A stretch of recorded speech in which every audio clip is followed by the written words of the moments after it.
بسم اللہ الرحمن الرحیم وبہ نستعین۔ ہماری جو کلام میں گفتگو ہے آج کی وہ قضاء و قدر کے متعلق ہے، قضاء و قدر، یا دوسرے لفظوں میں جبر و اختیار کے ساتھ بھی مربوط ہے۔ تو یہ ایک قضاء و قدر عمومی کی بات ہوتی ہے، ایک قضاء و قدر خاص اختصاص۔ وہ مسئلہ یہ ہے کہ یہ سوال اٹھتا ہے کہ کائنات میں جو کچھ ہو رہا ہے وہ اللہ کے ارادے کے بغیر نہیں ہو رہا۔ کوئی درخت کا پتا بغیر ارادہ الہی سے نہیں ہلتا، کوئی ہوا کا جھونکا بغیر ارادہ الہی سے نہیں ہوتا، جو کچھ بھی سمندروں میں طغیانی ہے تو بادلوں میں بارش ہے، جو کچھ بھی ہو رہا ہے وہ اللہ تعالیٰ کے ارادے اور اللہ تعالیٰ کی قضاء و قدر کے دائرے میں ہو رہا ہے۔ ہماری گفتگو جو ہے نا وہ ایک یہ تو بالعموم ہے، لیکن بالخصوص جو مسئلہ زیادہ صدر اسلام میں باعث اختلاف رہا ہے مسلمانوں کے درمیان، وہ یہ تھا کہ انسان جو فعل انجام دیتا ہے، کیا یہ جو فعل انجام دیتا ہے انسان، تو اس میں انسان کو اختیار ہے یا جبر ہے؟ یعنی اس میں فری ول کے اپنے اختیار سے یہ کام کر رہا ہے یا نہیں، وہ ایک آلہ کے طور پہ ہے، ایک ابزار ہے، ایک وسیلہ ہے، لیکن کام جو ہے وہ خدا کر رہا ہے۔ تو کہتے ہیں کہ یہ ایک صدر اسلام میں ایک بہت بڑی بحث تھی کہ انسان کو اختیار ہے، جب لوگ بڑے بڑے افعال کی، اپنے افعال کی توجیہ بھی، پھر جو زیادہ تر حکمران تھے وہ چونکہ حکمران غلط کام کرتے ہیں، ملوث ہوتے ہیں لوگوں کے قتل میں، اس کے علاوہ جو ہے نا لوگوں کو جان و مال کی حفاظت نہیں کر سکتے، یا جان بوجھ کر، یا مثلا کچھ اور مشکلات، پریشانیاں، جو کچھ بھی ہے، جو بھی اس کی وجوہات ہیں، تو وہ ظاہر ہے انہوں نے لوگوں کو جواب دینا ہوتا تھا، تو وہ اپنے اعمال کی توجیہ اس وجہ اس نقطے سے کرتے تھے کہ یہ جو کچھ ہم کر رہے ہیں یہ ہم نہیں کر رہے، یہ خدا کر رہا ہے۔ یہ جو کچھ کیا کہتے ہیں ہو رہا ہے یہ ہم نے نہیں کیا، جیسے بنی امیہ نے کیا تھا امام حسین کے قتل کے بعد، کہ جب بی بی زینب سلام اللہ علیہ سے کہا اس نے کہ کیا تمہارے ساتھ خدا نے کیا کیا ہے کہ تمہارے لوگوں کو قتل کر دی، تو بیوی نے فرمایا خدا نے نہیں کیا، یہ تم نے کیا ہے، ما رأیت منہ الا جمیلا، خدا سے ہم نے سوائے خوبصورتی کے کچھ نہیں دیکھا، خوبصورتی اللہ کی طرف سے جو کچھ بھی ہے۔ مسئلہ یہ تھا کہ حکمران اپنے اعمال کی توجیہ بھی اسی جبر کا سہارا لے کر کرتے تھے۔ صدر اسلام میں دو گروہ آئے، ایک اشاعرہ کا تھا اور ایک معتزلہ کا تھا۔ اشاعرہ لوگ یہ کہتے تھے کہ نہیں، جو کچھ بھی ہو رہا ہے کائنات میں، کام ہم ابزار اور وسیلہ ہیں، وسیلہ کے طور پہ ہم ہیں، پیچھے سے جو کام کر رہا ہے، جو ذات کام کر رہی ہے وہ اللہ تعالیٰ کی ذات ہے، جو ذات کام کر رہی ہے وہ اللہ تعالیٰ کی ذات ہے۔ تو کہتے ہیں کہ یہ اشاعرہ معتزلہ کہتے تھے نہیں، جو کچھ ہم کر رہے ہیں فعل، ہم برے اعمال بھی کرتے ہیں، تو اس کا یہ مطلب ہے کہ اللہ تعالیٰ کر رہا ہے؟ نہیں، ہم اپنے اعمال کو انجام دینے میں مختار ہیں، اس میں اللہ تعالیٰ کا ارادہ الہی داخل نہیں ہے، وہ ارادہ الہی سے باہر ہے، وہ انسان کے افعال کو ارادہ الہی سے باہر سمجھتے تھے۔ اشاعرہ یہ کہتے تھے کہ نہیں، ارادہ الہی ہے اور جو کچھ ہو رہا ہے اللہ کر رہا ہے۔ اچھا، تیسرا گروہ یہ آیا کہ امامیہ کا، وہ امام جعفر صادق علیہ السلام نے فرمایا تھا کہ لا جبر ولا تفویض بل امر بین الامرین، نہ جبر ہے نہ تفویض ہے۔ تفویض کا مطلب ہوتا ہے اللہ تعالیٰ نے جو کچھ یعنی آپ کو سپرد کر دیا اختیار، اب جو کچھ بھی کر رہے ہیں آپ کر رہے ہیں۔ مثال دے رہا ہوں، کائنات وہ مثال دیتے تھے، گھڑی جو ہے نا، یہ گھڑی جو چل رہی ہے، بنانے والے نے بنا دی، اب خود بخود چل رہی ہے۔ اللہ تعالیٰ نے وہ جو چلنے کی صلاحیت ہے نا اس کے اندر تفویض کر دیا، سپرد کر دیا اس کو۔ تو جو وہ کہتے تھے کہ نہیں، اللہ تعالیٰ نے انسان کو اختیار دے دیا ہے، اب جو کچھ بھی کر رہا ہے انسان افعال انجام دے رہا ہے، افعال کو انجام دیتے وقت اللہ تعالیٰ کی ذات، اس کا ارادہ داخل نہیں آیا، بالکل انسان آزاد ہے۔ اشاعرہ کہتے تھے نہیں بالکل انسان آلات نہیں ہے، بلکہ جو کچھ بھی ہو رہا ہے وہ اللہ تعالیٰ کی ذات کر رہی ہے۔ اگر ہم کہتے ہیں کہ اس کے ارادہ سے باہر ہے تو یہ تو پھر کیا کہتے ہیں اللہ کی قدرت مطلق کے خلاف ہے۔ اشاعرہ کہتے تھے قدرت مطلق کے خلاف ہے، اور وہ کہتے تھے کہ نہیں پھر آپ اللہ تعالیٰ کو کیا کہتے ہیں برے اعمال بھی پھر آپ انجام دیتے ہیں، اس کا مطلب ہے اللہ تعالیٰ کر رہا ہے۔ یہ ایک بہت بڑی بحث تھی اشاعرہ اور معتزلہ کے درمیان، جس کو بعد میں متکلمین نے آ کر اس پہ بڑی بڑی بحثیں کی ہیں، پھر فلاسفہ نے آ کے بھی اپنا نظریہ دیا۔ تیسرا مکتب جو تھا وہ امامیہ کا، انہوں نے کہا کہ نہ جبر ہے نہ تفویض ہے، بل امر بین الامرین، بلکہ ایک تیسرا ان دو کے درمیان میں ایک بیچ والی چیز ہے کہ نہ ٹوٹل اختیار ہے اور نہ ہی ٹوٹل جو ہے نا وہ انسان کو یعنی اس کے خدا کر رہا ہے، بلکہ اللہ تعالیٰ نے انسان کو خلق کیا ہے۔ اب جو ہے نا وہ جو کچھ بھی ہو رہا ہے ارادہ الہی سے ہو رہا ہے، لیکن اس کو پھر جو یہ تیسری جو نظریہ تھا اس کو پھر متکلمین فلاسفہ نے بڑے اچھے طریقے سے بیان کیا ہے۔ ابھی اس کے متعلق جو فلاسفہ متکلمین در حقیقت متکلم انہوں نے بھی چونکہ اپنی دلیلیں وہ عقلی مانتے ہیں، کہتے ہیں ہماری دلیلیں بھی عقلی ہیں، تو زیادہ تر متکلم فلاسفہ بھی اس باب میں متکلم ہی ہیں، وہ بھی کلامی بحث ہے، خدا سے مربوط ہے، تو لہذا وہ اس میں بحث کرتے ہیں۔ تو کہتے ہیں کہ یہ بحث اللہ تعالیٰ کے فعل الہی سے مربوط ہے۔ تو ہم 3 پہلوؤں پر گفتگو کریں گے۔ قضاء و قدر کا معنی کیا ہے، اشاعرہ معتزلہ اور امامیہ کی نگاہ میں قضاء و قدر، اور قضاء و قدر میں تبدیلی کے امکان کا مسئلہ کہ کیا قضاء و قدر میں تبدیلی بھی ممکن ہے یا نہیں ہے۔ کہتے ہیں قضاء و قدر کا معنی لغت میں کہتے ہیں قضاء کا مطلب ہوتا ہے حکم، فیصلہ دینا۔ کہتے ہیں نا قضاوت اسی سے ہے کہ قضاوت جج جو قضاوت کرتا ہے، جج کو قاضی بھی اسی وجہ سے کہتے ہیں کہ وہ فیصلہ دیتا ہے۔ اب وہ فیصلہ قولی ہو یا فعلی ہو، فعل آپ کا انجام دے کہ وہ فیصلہ دے، یا ایک زبان سے ایک فیصلہ دے دے، تو کہتے ہیں کہ یا انسان فیصلہ دے، تو کہتے ہیں کہ قضاء کا معنی فیصلہ دینا ہے، اور قضاء کا معنی حکم بھی ہے۔ وَقَضَىٰ رَبُّكَ، اللہ کا حکم یہ ہے اللہ تعبدوا الا اللہ، کہ تم اللہ کے علاوہ کسی کی عبادت نہ کرو۔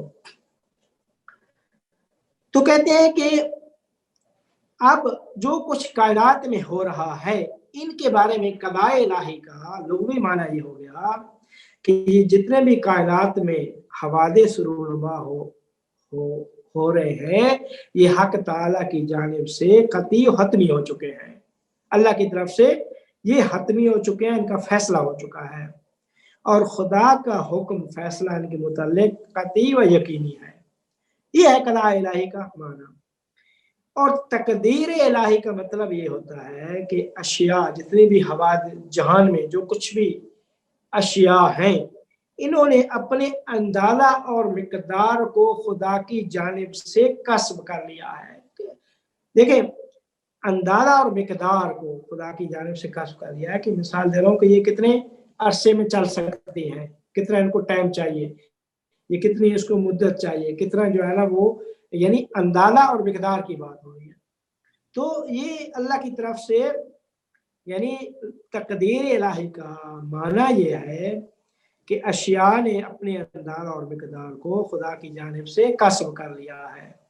خداوند کریم چونکہ فاعل بالعلم والے ارادہ ہے، عالم ہے، وہ مرید ہے، ارادہ رکھتا ہے، تو کہتے ہیں کہ لہذا اللہ تعالیٰ کی قضاء و قدر جو ہے اس کا تعلق بھی علم الہی سے ہے، قضاء و قدر کا تعلق بھی علم الہی سے ہے۔ اب کہتے ہیں کہ قضاء و قدر کے نظریے کے مطابق کہتے ہیں کہ فلاسفہ کا نے جو چیز پیش کیا ہے، تو فلاسفہ کے نظریے کے مطابق قضاء الہی بھی فعل الہی ہے، قضاء الہی بھی فعل الہی ہے۔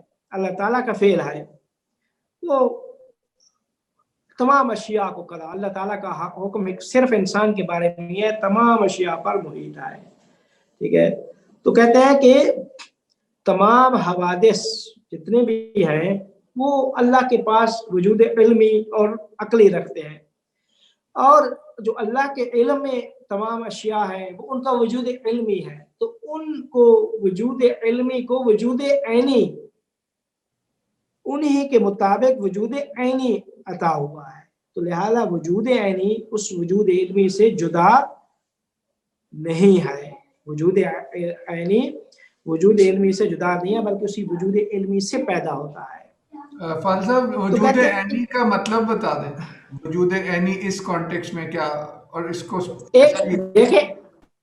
دیکھیں وجود عینی یعنی وجود خارجی اللہ کے علم میں ہے. دیکھیں انسان کے علم میں ہے کہ ذہن میں نقشہ آپ نے بنایا بلڈنگ کا، اب یہ ایک وجود علمی ہے بلڈنگ کا، لیکن جب آپ بلڈنگ بناتے ہیں ایک جگہ پہ تو وہ اس کا وجود خارجی ہوتا ہے، وجود عینی ہوتا ہے. تو کہتے ہیں وجود عینی وجود علمی سے ہی پیدا ہوتا ہے. یہ فلاسفہ کہتے ہیں قدر الہی سے مراد بھی وہ نسبت ہے جو اشیاء حدود و اندالہ کے لحاظ سے ذات حق تعالیٰ کے ساتھ جو نسبت رکھتی ہے، ذات حق تعالیٰ کے ساتھ جو اشیاء نسبت رکھتی ہیں حدود و اندالہ کے مطابق، یعنی جو کچھ بھی کائنات میں ہو رہا ہے اشیاء یہ کہ وہ سب کا سب تعلق جو ہے کہ انہوں نے اپنا اندالہ انسان کو مثال دے رہے کہ انسان نے 60 سال رہنا ہے تو یہ سب کچھ اشیاء نے اپنے حدود و اندالہ کو کے لحاظ سے وجود علمی کے ساتھ ایک نسبت ہے. اس نسبت کو قدر الہی کہا جاتا ہے، اشیاء کی اس نسبت کو قدر الہی کہا جاتا ہے. کہتے ہیں قضاء و قدر الہی کی دو قسمیں ہیں. اس حوالے سے اس وجہ سے دو قسمیں بن گئی، ایک قضاء و قدر علمی اور ایک قضاء و قدر عینی.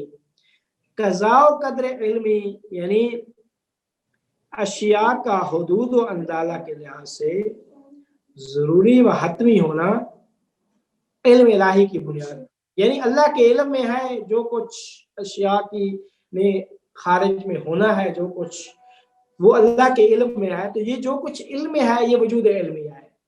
اور ان وجود علمی کی بنا پر جب قضاء و قدر کا اطلاق موجودات عینی پر ہوتا ہے، خارجی پر ہوتا ہے، تو وہ قضاء و قدر عینی کہلاتی ہے.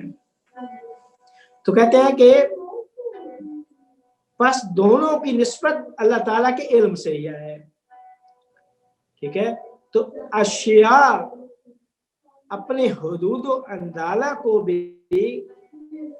یا حدود و اندالہ کے لحاظ سے ضروری جو حتمی بھی ہوتی ہیں تو اللہ تعالیٰ کی جانب سے ہوتی ہیں. لہذا قضاء و قدر دونوں کیا ہے کا تعلق اللہ تعالیٰ کے علم سے ہے. اچھا اب اشاعرہ یہ کہتے تھے کہ قضاء و قدر کا دائرہ وسیع مانتے ہیں. وہ کہتے ہیں کہ کوئی چیز قضاء و قدر کے دائرہ سے باہر نہیں ہے.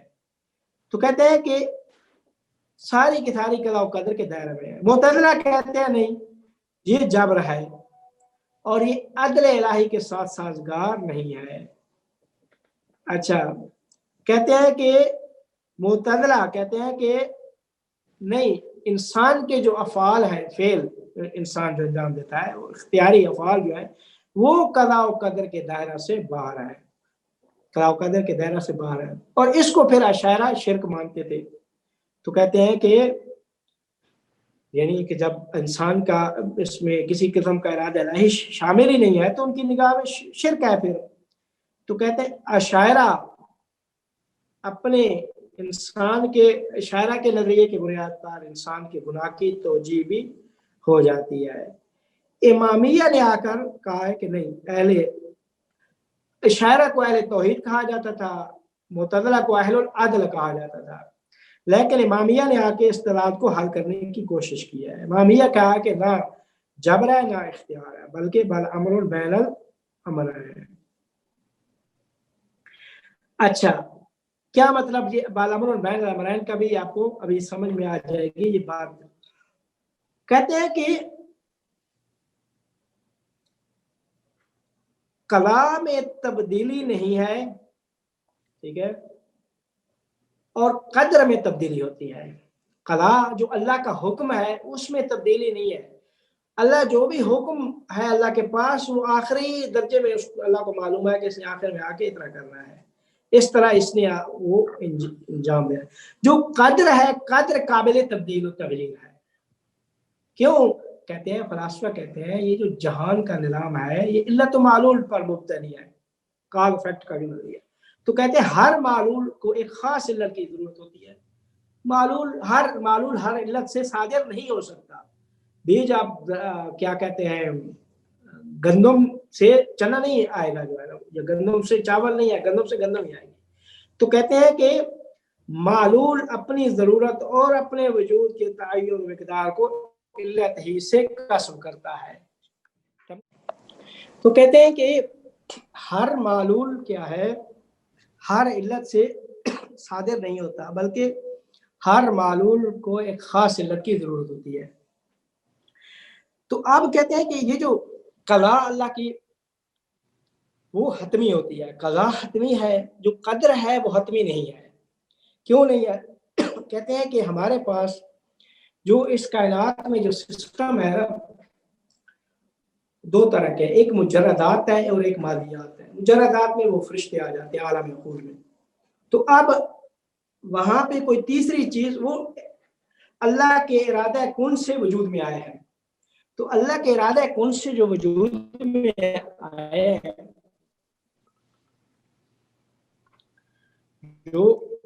تو اس میں کیا کہتے ہیں ایک معلول وہاں پہ نہیں آگے بڑھنے کی تکامل کا راستہ ہے، نہیں کیا کہتے ہیں اگر ہے مگر ہے، کچھ بھی نہیں ہے وہاں پہ۔ تو وہاں پہ جو کچھ بھی ہے عالم مجردات میں، تو ایک درمیان میں کوئی واسطہ نہیں ہے، معلول علت سے صادر ہوا ہے۔ تو وہاں پہ اللہ تعالیٰ کی قضا بھی حتمی ہے، قضا بھی حتمی ہے، اور وہ قدر بھی کیا کہتے ہیں قدر بھی قابل تبدیل نہیں ہے۔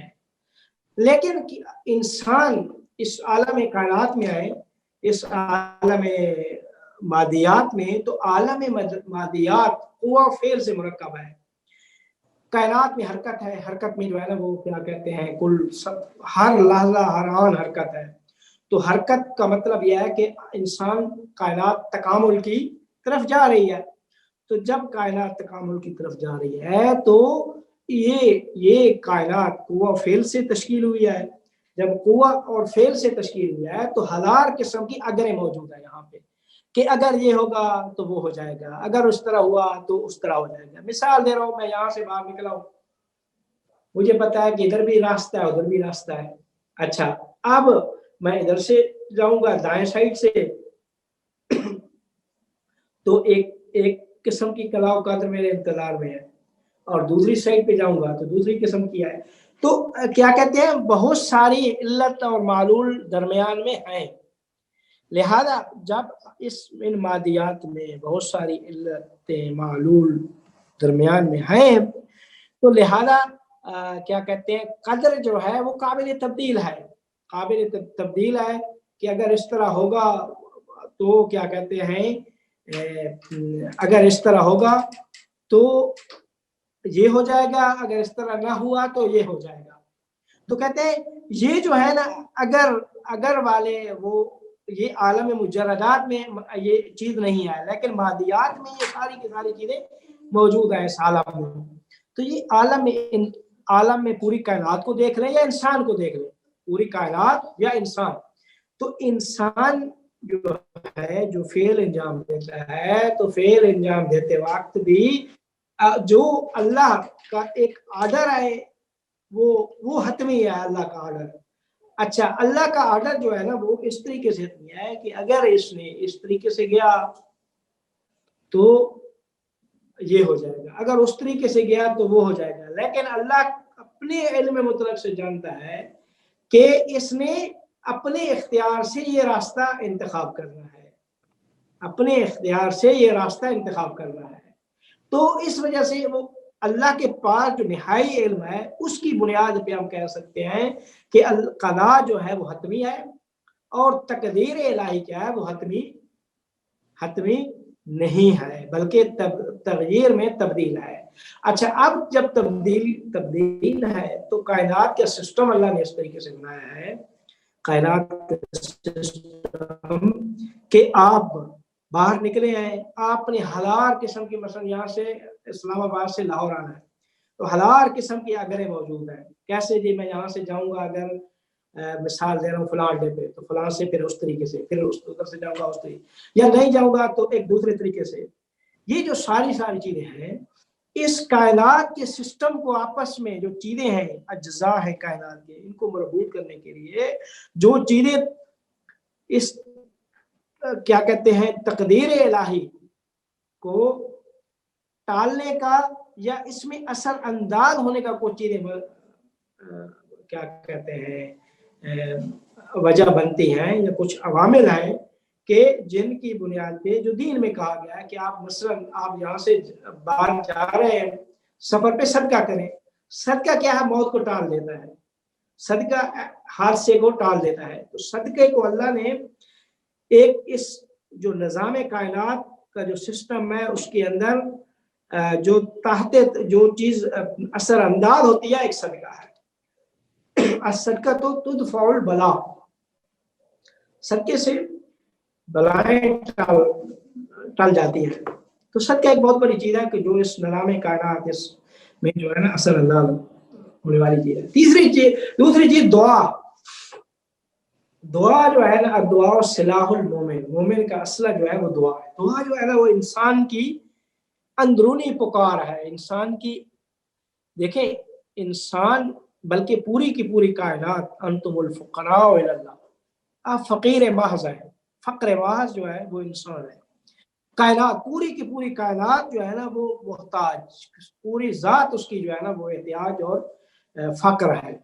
تو جس کی ذات اور احتیاج کیا ہے، وہ فقر ہو، تو اس کو یعنی اس کی ذات میں پکار ہے۔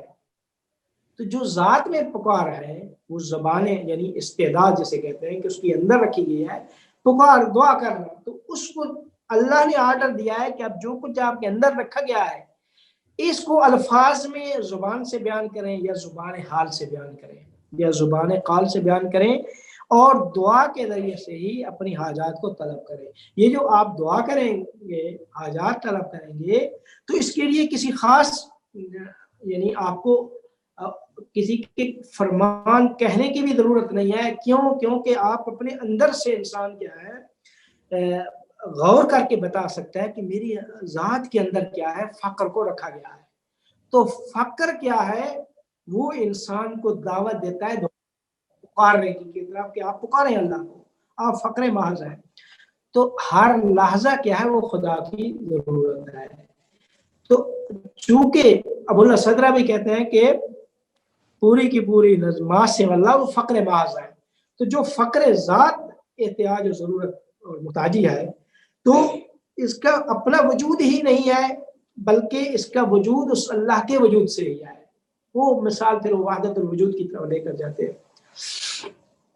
تو بات یہ ہے کہ انسان کے افعال میں سے ایک فعل دعا کرنا، یہ بھی اس نظام کائنات میں جو ہزار قسم کی علت و معلول ہیں، ان کے اندر جو کلاؤ قدر کو جو چیز تبدیل کر سکتی ہے ان میں سے ایک دعا بھی ہے۔ اور کیوں تبدیل کر سکتی ہے؟ کیونکہ اللہ نے سسٹم تقدیر الہی کے متعلق یہ کہہ دیا ہے کہ آپ کیا کہتے ہیں ہزار قسم کی اگر موجود ہے اس عالم میں، چونکہ عالم مادیات ہے، ہر چیز دوسری کی طرف آگے بڑھ رہی ہے، تو آگے بڑھ رہی ہے تو اب اس طریقے سے بھی بڑھ سکتی ہے، اس طریقے سے بھی بڑھ سکتی ہے، ہزار قسم کے راستے موجود ہیں۔ تو ان راستوں میں آپ نے اگر چلنا ہے تو آپ کو چاہیے کہ آپ دعا کر کے جائیں، صدقہ دے کر جائیں، صلہ رحم کریں۔ صلہ رحمی جو ہے وہ